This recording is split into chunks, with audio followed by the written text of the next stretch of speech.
What's up, YouTube? Zachary Michaels here. I'm an actor, and this is An Actor Reacts. Today, we'll be going over my thoughts on the 2021 Oscars. Let's get into it.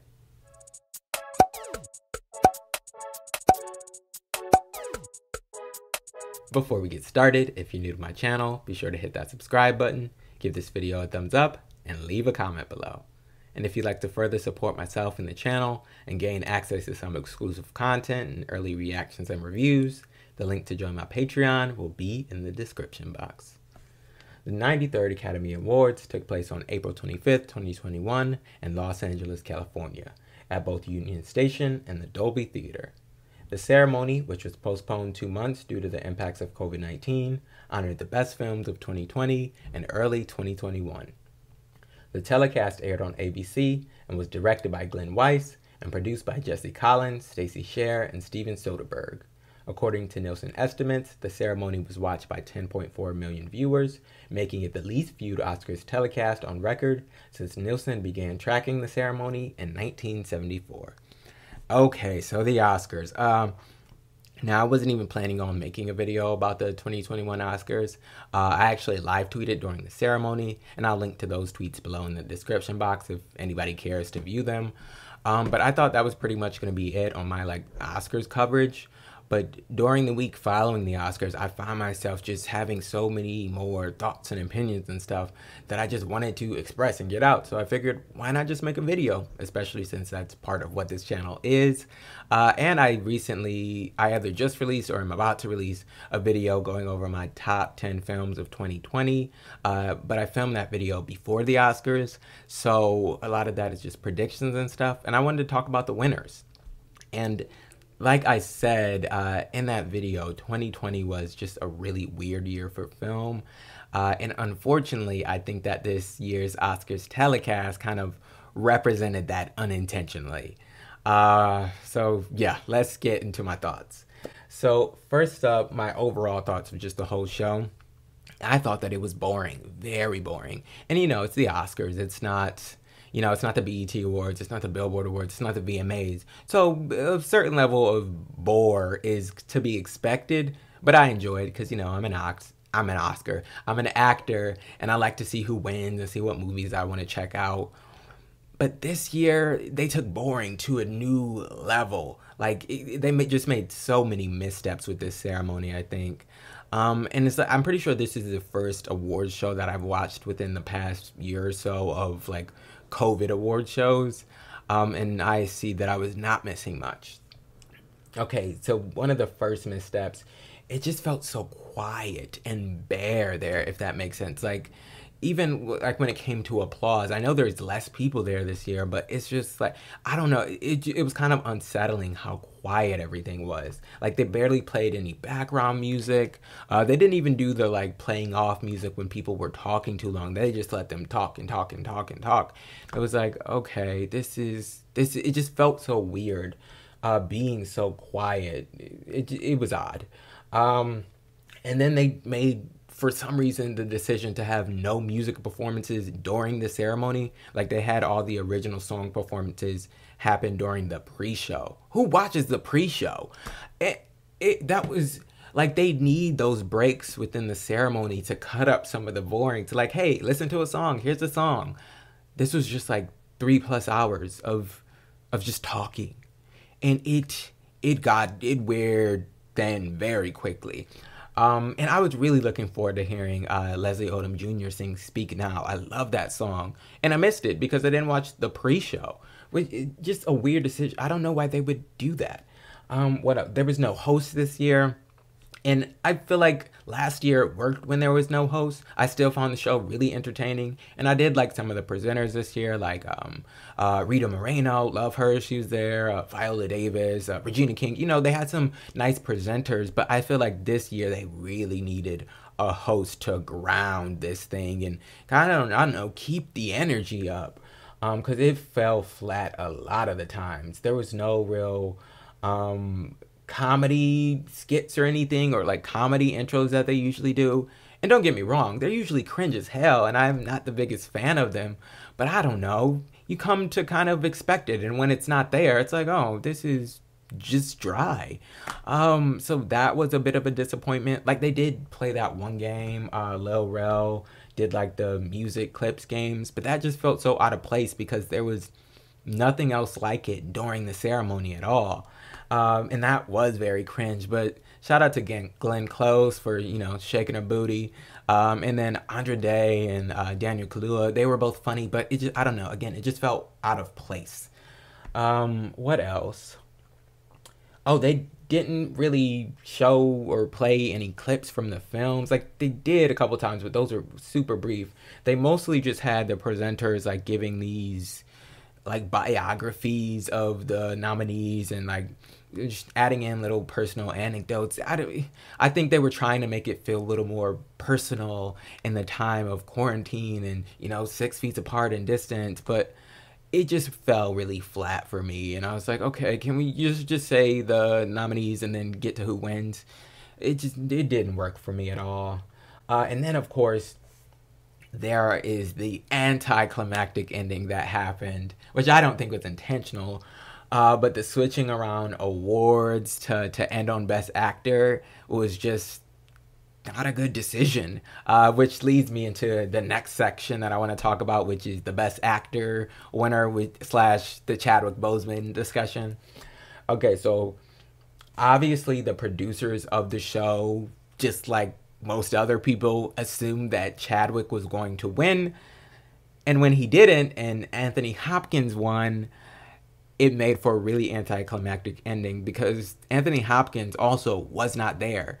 So it was just Joaquin coming out, giving his, presenting the award in his Joaquin-like way. And then like, oh, Anthony Hopkins, oh, he's not here. I accepted for him. Oh, the show's over. Bye. And it was like, oh, okay. Like, that was the most abrupt ending that could have been imagined. Like, at least if one of the other people had won, they would have given a speech and it like, but it was just like, oh, Anthony Hopkins won. He's not here. Bye. Terrible ending. And so, like, I've seen many people say, obviously the producers of the show and stuff don't know who is going to win beforehand, but they rolled the dice and they rolled wrong. Let's see what else. It just backfired really well. And then this is probably the biggest part of the whole Oscar ceremony that's been on my mind the most because so many people with so many opinions. But I actually have seen both films. I've seen both The Father and Ma Rainey's Black Bottom. And I feel like The Father was actually a really good film. I really enjoyed it. It's out of the Best Picture nominees. It's probably my second favorite. And that's in large part due to Anthony Hopkins' performance in that film. Like, he did a really good job. So film for film, I would say The Father is a better overall film than Ma Rainey's Black Bottom. But when I'm thinking performance, I was just so conflicted because I was like, Anthony Hopkins was so good in The Father. So it's not like he didn't deserve to get the award. But after sitting on it for like a week now, I feel like while Anthony Hopkins did amazingly, I think Chadwick was transcendent. Like, Chadwick Boseman, as you know him, completely disappeared and you only saw Levy in that performance. Like, it was just so moving and the energy that he had in that role. And it was such a heartbreaking character, especially where that character ends up. And I don't think somebody should win an award just because they passed. But I do think that factors into the decision a little bit. It's not the only factor, but it is a part of it. Especially when, with Chadwick's character, it seems so reflective of where he may have been in those final days. Especially when it comes to, like, Chadwick's, in the film, Levy's monologue about God's will. And then we learn behind the scenes that Chadwick himself broke down while performing that scene. And they had to tell him to just keep going. And then we got the performance that we saw there. Because I'm sure he connected with all that character was saying so much in that moment. I do hope that he found, you know, peace before he passed. But it's just, when you have a performance like that, when it's just kind of like otherworldly and things align on so many levels, I don't know how you can not honor him. Again, I don't think that should be the only factor, but it's a huge part of it because it impacted his performance that much and made it that much more like enticing to watch. He just, again, was transcendent in that role. Anthony Hopkins did his thing, but I thought Chadwick was kind of out of this world. Plus, Anthony Hopkins already has an Oscar. Chadwick now has no other chance to become an Oscar winner, which is unfortunate, unless they give him like an honorary one in the future. But they really set it up for people to believe that, again, they believed as well, but like they put Chadwick last in the in memoriam section. Even before Sean Connery, they had those NFT things in the gift bag, which I have no idea what an NFT is, but they had a Chadwick Center thing in the gift bags. They rearranged the entire show to put that award last so they could bank on his wife coming up and giving a nice emotional speech.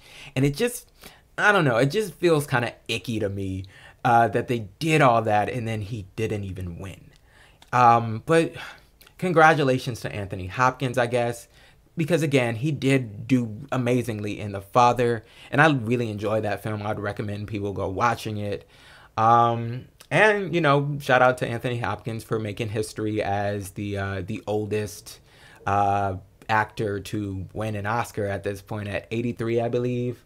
And I do appreciate that he gave Chadwick a shout out in his acceptance speech the next day on Instagram. And also, I just want to close this out by saying, like Michael B. Jordan and many other people have said, I don't think Chadwick losing this Oscar takes away from his legacy at all or takes away from the impact that he had on so many people. It's just really unfortunate. Yeah. Okay, so moving on. Next up, I want to talk about the big winner of the night, Nomadland. They took home 3 awards. First and foremost, Best Picture. I haven't seen the film, so I can't really comment on it. It's actually only one of 2 of the Best Picture nominees that I haven't seen this year, which is kind of a record for me. But I think that's just because there were so few films released last year that I had more opportunity to see them all. But I'll probably watch Nomadland at some point in the future. I'm in no rush, but I'll probably get to it. But the other film that I haven't seen is Mank, and I don't think I'm ever going to watch that one. I feel like it's going to bore me to tears. Congrats to Nomadland, though. But the one I was really rooting for was Promising Young Woman. I really enjoyed that film. I thought Emerald Fennell really did her thing with that. I am glad that Emerald won Best Original Screenplay because she definitely deserved it. That script was on point and so original, too. And then my second favorite was The Father, and that one Best Adapted Screenplay for Christopher Hampton and Florian Zeller. So I'm glad that my top 2 favorites did get some recognition because both those scripts were on point. And then Nomadland also won Best Actress in a Leading Role for Frances McDormand. Again, I haven't seen the film, so I can't really comment on her performance, but I'm sure she did a great job. I've seen her in 3 Billboards, and I thought she was great in that. And this is her 3rd Best Actress win, and it made her a 4-time Oscar winner because she was also a producer of Nomadland. So shout out to her for, you know, making history. Now, it did surprise me, though, because I thought that Andra Day would take it, and then if not Andra, Viola for sure had it, and then neither one of them got it. Frances McDormand did. I was just really excited going into this year's Oscars ceremony with it could have been like 3 Black winners and an Asian woman, like all minorities taking home the acting awards. That would have been amazing, but that did not pan out. 2 white, 1 Black, and 1 Asian. But yeah, I think that's all I really got to say on Frances McDormand. Congratulations to her. Oh no, I just wanted to say quickly, I do enjoy Frances McDormand's personality. Like, she seems very spunky and very comfortable in her own skin. Like, I think about when they won Best Picture and Chloe Zhao was finishing up her acceptance, and she's like, and here's Fern, and then Frances come up and like, I'm not Fern, I'm Fran, which was a little awkward, but it was like, yeah, stick to your guns. And then her little howl at the end, and I did appreciate her little quick acceptance speech when she won Best Actress. It did add to that anticlimactic ending because they'd already won Best Picture, and then Frances came up and said just a few words and got off stage when she won Best Actress, and then Anthony Hopkins wasn't even there, so the show just ended. But again, congratulations to Frances McDormand, and then Chloe Zhao won Best Director for Nomadland.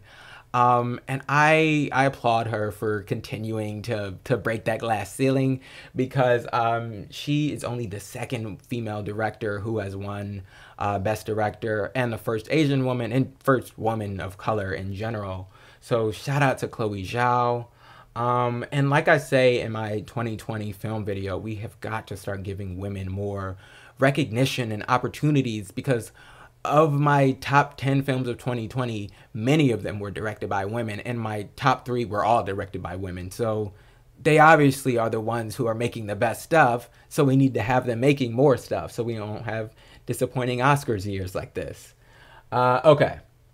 And then those are my thoughts for the Nomadland wins. So now we can get into some other big wins that I just wanted to quickly comment on. Actor in a supporting role went to Daniel Kaluuya for Judas and the Black Messiah. He gave an amazing performance, definitely deserved that award.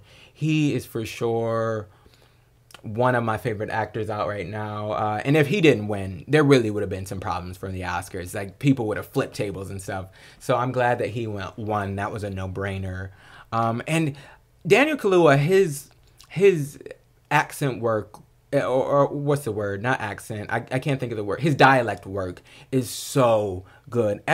Almost every movie that I've seen him in, he's doing a different dialect. And I'm like, this is like so perfect and spot on. So I love just his voice as Fred Hampton. He really did his thing. I had like one minor critique about the film, which was just that I wish they'd cast younger actors. Like, the entire cast did their thing so well, but I feel like the film would have had an even greater impact if they cast younger actors, because Fred Hampton was only 21, 22 when the FBI murdered him. And I feel like Daniel Kaluuya very much looks like a grown man. And that's not a bad thing, but I feel like when you think about it, like, the FBI hunted and killed a college student because he was trying to support his people. So that's just crazy. But Daniel Kaluuya definitely gave an amazing performance in this film. Truly deserved this award. Those British actors, man, they're taking over. But I can't be mad because they're really, really good. And speaking of British actors, I literally learned during the Oscar ceremony that Riz Ahmed is also British, which I could have sworn he was American. But, you know, they're really good at these accents. So anyway, another win for actress in a supporting role was Yoo Jung-yoon, I'm sorry, for Minari. I'm sorry I said your name wrong, but she was great in Minari. Her, along with Al and Kim, were for sure my favorite parts of Minari. Which, side tangent, they really should start giving children some more recognition at the Oscars as well. Alan Kim maybe didn't deserve a nomination, but I thought he was really great in this film. But he made me think of like Jacob Tremblay in Room. I thought Jacob Tremblay definitely deserved an Oscar nomination, but I feel like he didn't get it because he was a child.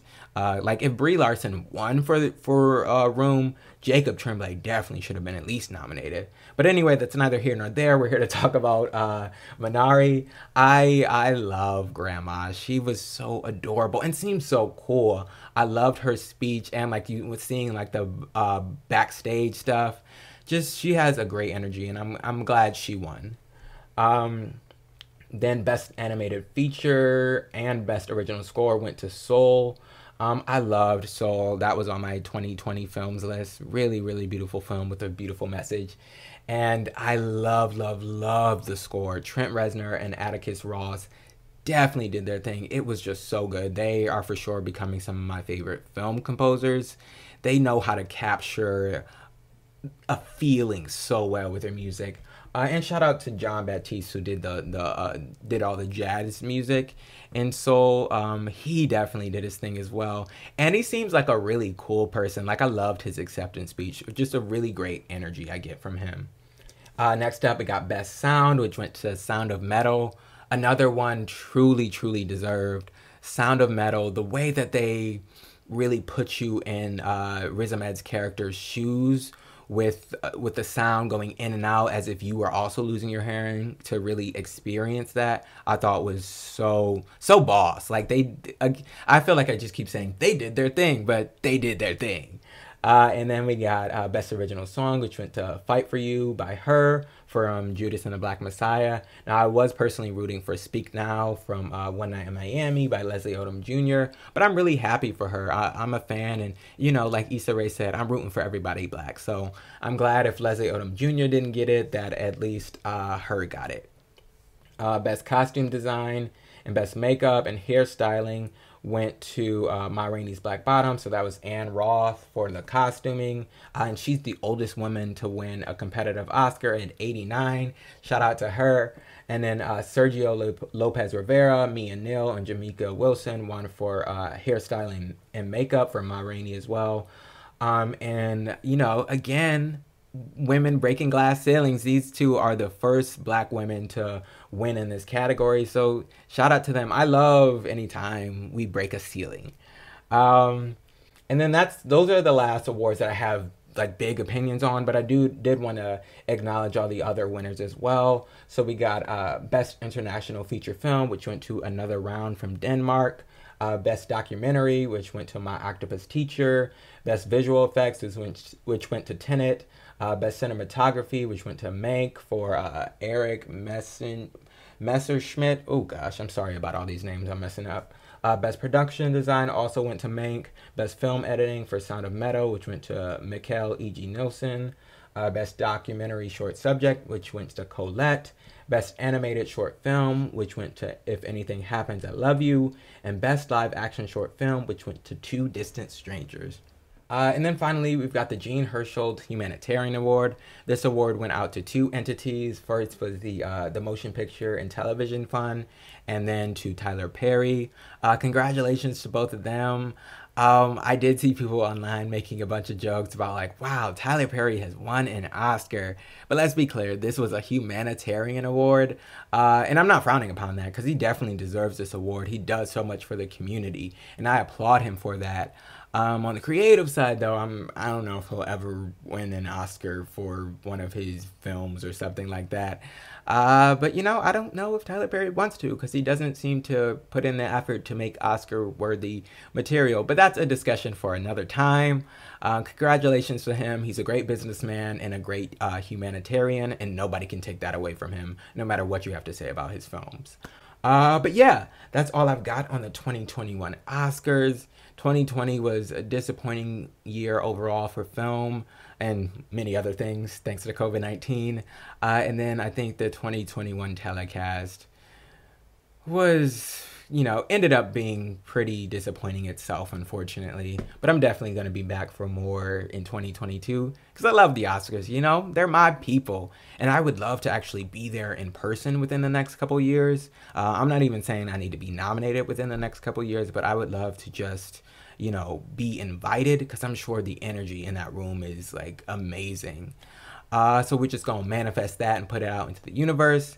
But anyway, that's all I got. Again, if any of you are interested in joining my Patreon and gaining access to some exclusive content and early reactions and reviews, the link will be in the description box. Leave a comment below, y'all. Let me know your thoughts on the 2021 Oscars and the different wins, and let me know what you think about that whole Chadwick fiasco and the anticlimactic ending. Don't forget to like this video, share with your friends and family, and subscribe to my channel for more content like this and my Patreon. Thanks for stopping by. See y'all next time.